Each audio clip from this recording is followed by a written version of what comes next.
बार वापस जोरदार ताली बजाएंगे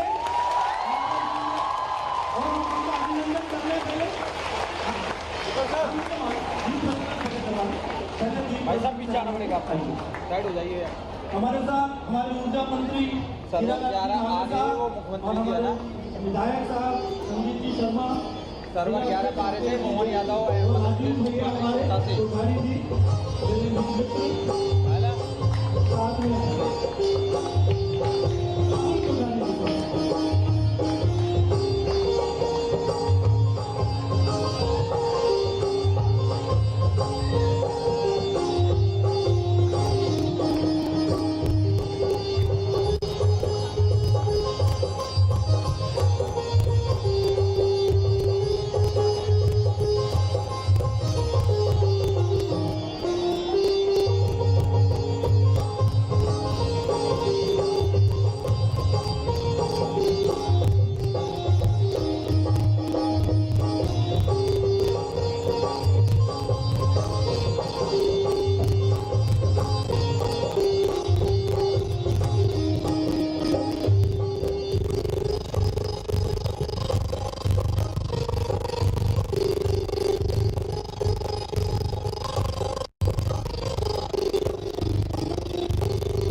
माता के साथ खरीदारी करने गया हूँ ना अपनी कोई परिवार में, तो 27 को 4 बार जोड़ेंगे, 127 नक्षत्र हैं इस,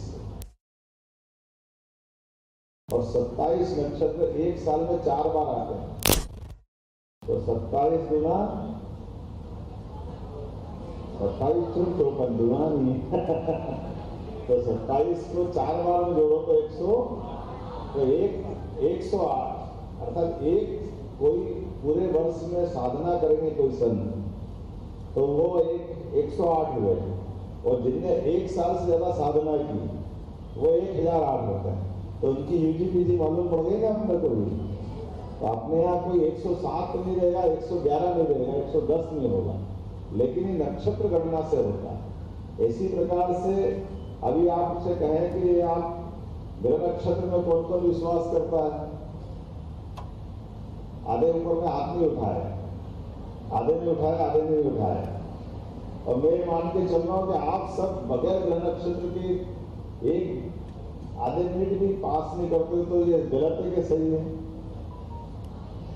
आपको समझ में आया ग्रह नक्षत्र का? ग्रहों के आधार पर ये जो हमारी घड़ी भी चलती है, ये घड़ी चलती है केवल घंटे मिनट सेकंड से नहीं है, ये एक गति से सूर्य की परिक्रमा कर रही, सबको मालूम है ना ये? तो एक ग्रह से दूसरे ग्रह की गति जो मालूम पड़ रही वो आपकी घड़ी है। तो कोई ये कहे कि हम ग्रह नहीं मानते, तो अपने आप में गलत हो गए कि नहीं हो गए? तो हो गए तो ताली वाली तो बजा, मजे नहीं आए बात करना।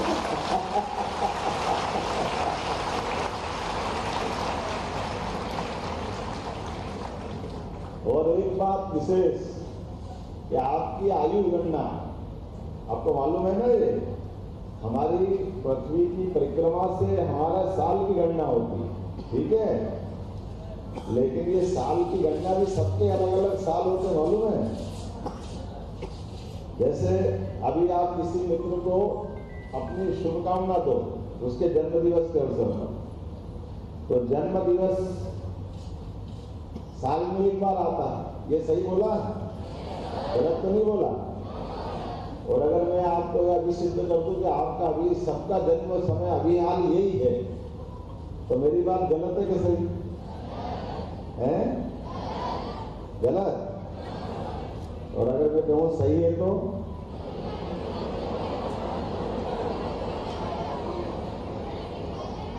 गलत है? कौन कौन के लिए गलत है? आप खड़े करो।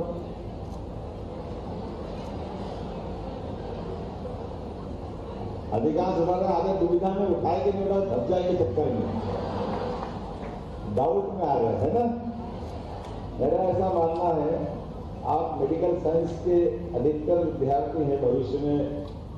यद्यपि मैंने भी बीएससी किया है, मेरे मेडिकल कॉलेज में 82 में एडमिशन हो गया था, बाद में छोड़ दिया, मैंने बीएससी करी। तो मैं आपको इसलिए बता रहा हूँ कि जन्म समय आपका सबका अभी हाल है। उसका कारण क्या है? ये समय, महीना, साल किसने देखा? एक सांस अंदर से बाहर नहीं आई तो भारत माता के लिए हो जाएगी कि नहीं हो जाएगा? अभी आगे तो अपनी प्रत्येक सांस की गिनती है, तो प्रत्येक सांस की गिनती तो जन्म कितनी बार हो रहा है?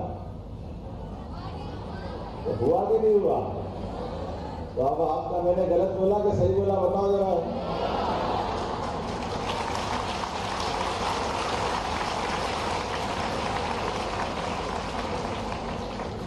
ऐसी बहुत सारी बात कर सकते थे, लेकिन आज बात करने का समय नहीं है, तो ऐसे ही अच्छे संस्थान है लेन का, आप सबसे मिलने आया, बात करने आया, और मुझे अच्छा लगा।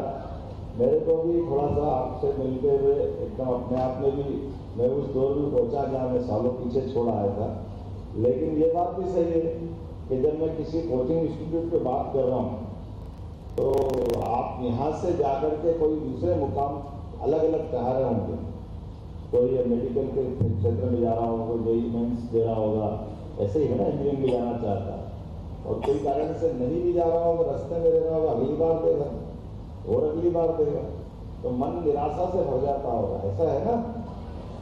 तो आप एक काम करा करो, कभी ऐसा मौका आए तो आप राजनेताओं की तरफ देख लिया।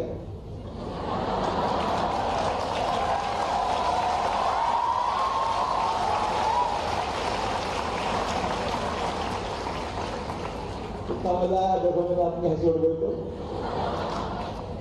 एक बार फिर आनंद से ताली बजाओ, मैं असली बात बताता हूँ।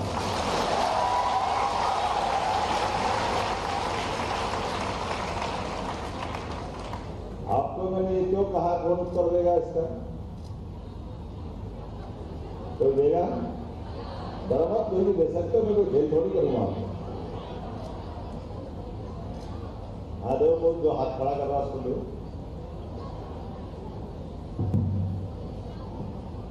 माननीय सीएम साहब को मेरा बहुत बहुत प्रणाम और जय श्री महाकाल। जय श्री महाकाल। सर, जैसे कि आपने बोला कि बार बार यदि हम हार रहे हैं या किसी कारणवश पीछे रह रहे हैं तो राजनेताओं से सीखना चाहिए। उसका मैं उत्तर देना चाहता हूँ कि राजनेताओं में यही होता है, कई चुनावों में हार जाते हैं, लेकिन ऐसा तो है नहीं कि वो अगला चुनाव नहीं लड़ते हैं, वो बार बार प्रयास करते हैं। हर विद्यार्थी को जीवन में ये सीखना चाहिए कि एक नाकामी मिलने से आपके जीवन डिसाइड नहीं करेगा। वो एक नाकामी आपको उस पद के लिए बार बार मेहनत और अच्छे से करनी चाहिए। जैसे एक राजनेता अपना वोट बैंक बढ़ाने के लिए कई सारी नई योजनाएं लाता है, बहुत कुछ करता है, ऐसे हर भाषण देने लग गए यार। मेरे बारे में शुभकामना देता हूँ भाई। बहुत अच्छा, जोरदार ताली बजाओ हमारे भाई के लिए।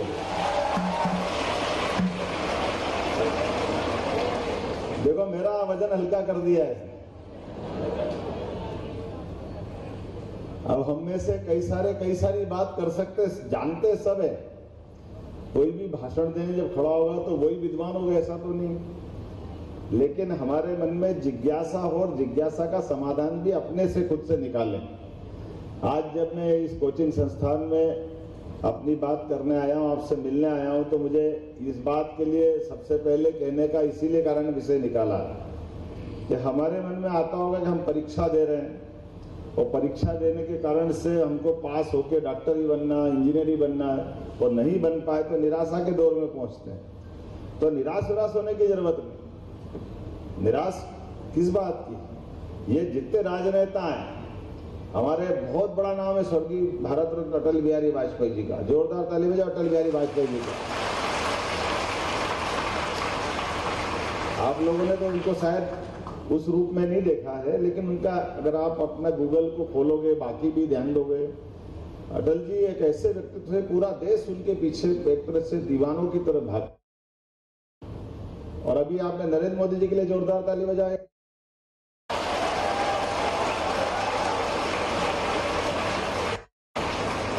अब नरेंद्र मोदी जी के लिए राजनेता के रूप में उनका जो अपन अभी वर्तमान का दौर देख रहे हैं, उस दौर के केवल विश्लेषण करना, उनकी जानकारी निकालना। 51 साल तक कोई चुनाव लड़े ही नहीं, कभी कोई चुनाव नहीं लड़े, लेकिन 50-51 साल तक राजनीति में संगठन का काम करते रहिए, प्रचारक के रूप में रहिए, बाकी काम करते रहिए। लेकिन जब राजनीति में आए तो राजनीति में भी कई चुनौतियों के बीच हिम्मत के साथ जब उन्होंने सरकार बनाई, तो अब सरकार बनाने के दरमियान हम सब याद रखें कि उनको सीधे मुख्यमंत्री बनाया, कोई मंत्री नहीं बने पहले। लेकिन आप ये भी आश्चर्य देखोगे, सरकार भी जो चलाई उनने के गुजरात आज अपने राज्य में, पूरे देश के अंदर सभी राज्यों में सबसे आर्थिक रूप से संपन्न अगर कोई राज्य है तो गुजरात है। हमें इस बात का गर्व है। और दूसरा, गुजरात के बाद वो एकमात्र ऐसे प्रधानमंत्री भी हैं जो पहला चुनाव लड़े, और पहला चुनाव जैसे लड़े तो सीएम बने, दूसरा चुनाव लड़े तो सीएम बने विधायक वाला, तीसरा लड़े तो फिर विधायक बने, फिर सीएम बने, और अभी 3 बार जब भी एमपी लड़े, तो जब भी लड़े सीधे प्रधानमंत्री बने, फिर प्रधानमंत्री बने, फिर प्रधानमंत्री। और जैसे उसने कहा कि राजनेताओं से ये सीखना चाहिए कि हार भी जाए तो क्या, हारने के बाद फिर अगला चुनाव जीते। वो डरता क्या, पुराना हार गया, अब नहीं लड़ूंगा, कोई ऐसा कहता मिला आपको क्या? अरे सारी जिंदगी लड़ाओ तो भी लड़ता रहेगा, लेकिन डरेगा नहीं, वो लड़ता ही रहेगा, भले हारता रहे। ऐसे कई लोग मिल जाएंगे।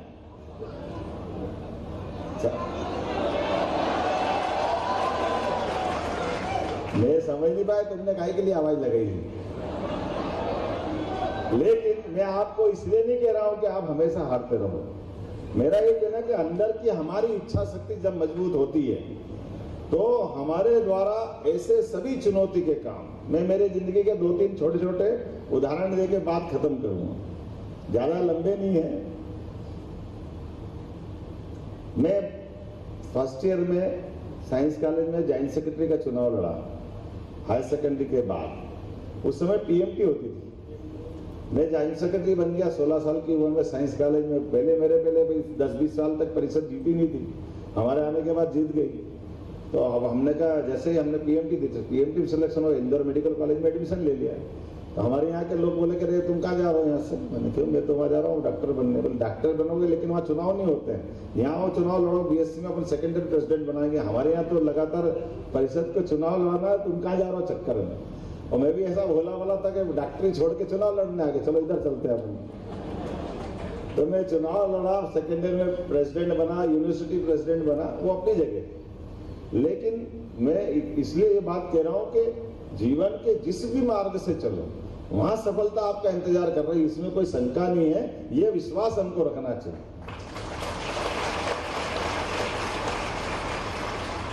राजनीति में जो मैंने बताया, अब्राहम लिंकन का नाम सुना होगा, अमेरिका के राष्ट्रपति। कितने चुनाव हारे थे वो? उन्होंने जब भी चुनाव लड़े, जो भी चुनाव लड़े, हर एक चुनाव हारते गए। 13 चुनाव हारे वो। लेकिन जब मौका आया तो जो चुनाव लड़के जीते।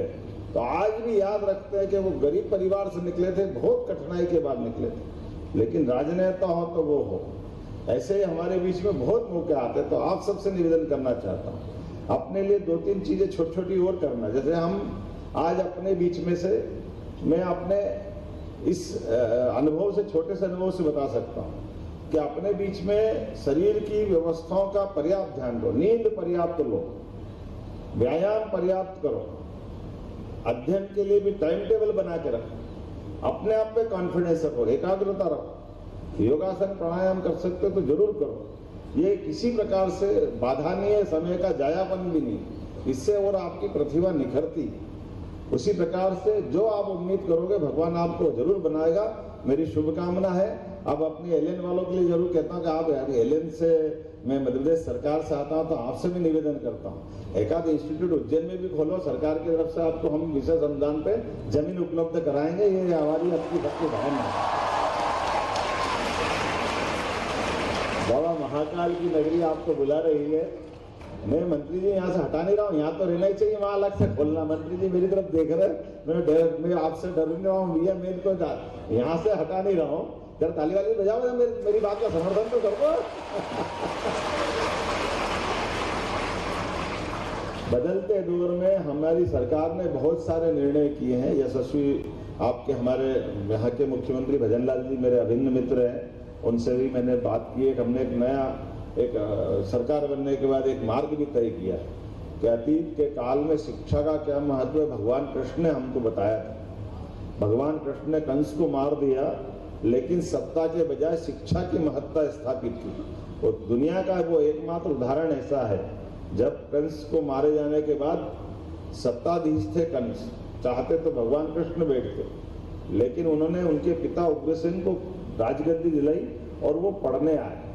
और पढ़ने आए तो उनको याद रखने का भी ये रिकॉर्ड ऐसा अद्भुत बना है कि वो जितने दिन उज्जैन में रहे, एक पाठी थे, इतने कुशाग्र थे कि उनके उस अध्ययन काल में जो जो उनको सिखाया, समझाया, 64 कला, 14 विद्या, वो सारी चीजों में निष्णात हो गए। और उम्र के उस दौर में लोग तो कहते, जो जानते हैं, कि भगवान कृष्ण की आयु 129 साल के आसपास रही है।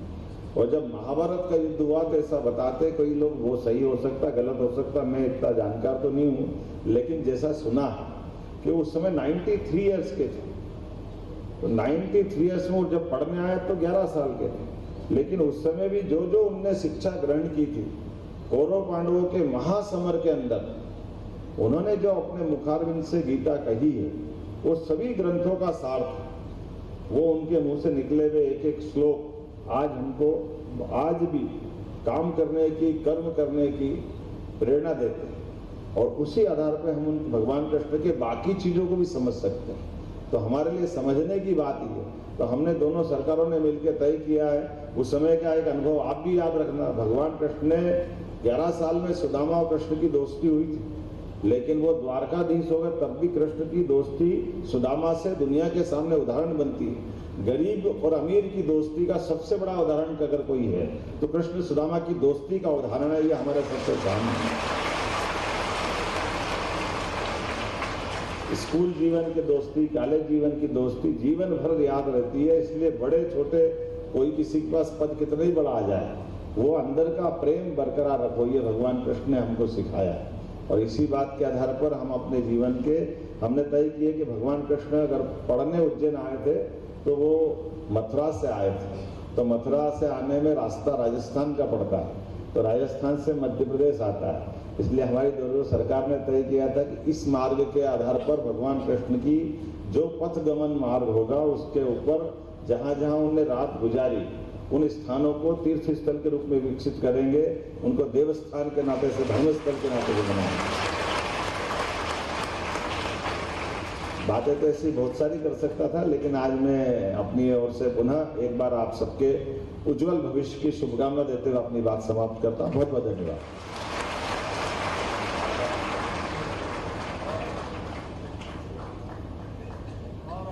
हेलो। और अब हम लोग हमारे आज के कार्यक्रम की स्मृति के रूप में हमारे मुख्य अतिथि को, मुख्यमंत्री जी को एक छोटा सा तोहफा देना चाहते हैं। और इसके लिए हमारे बीच में वाइब्रेंट एकेडमी के जो डायरेक्टर्स हैं जायसवाल साहब और चौहान साहब, उनको भी आग्रह करूंगा कि वो भी मंच पर आए। हमने कोटा के कोचिंग की जो एक नगरी है उसके प्रतिनिधि के रूप में सबको बोला था, जो हम लोग आइए हम जरा सर को एक ये आज रामलला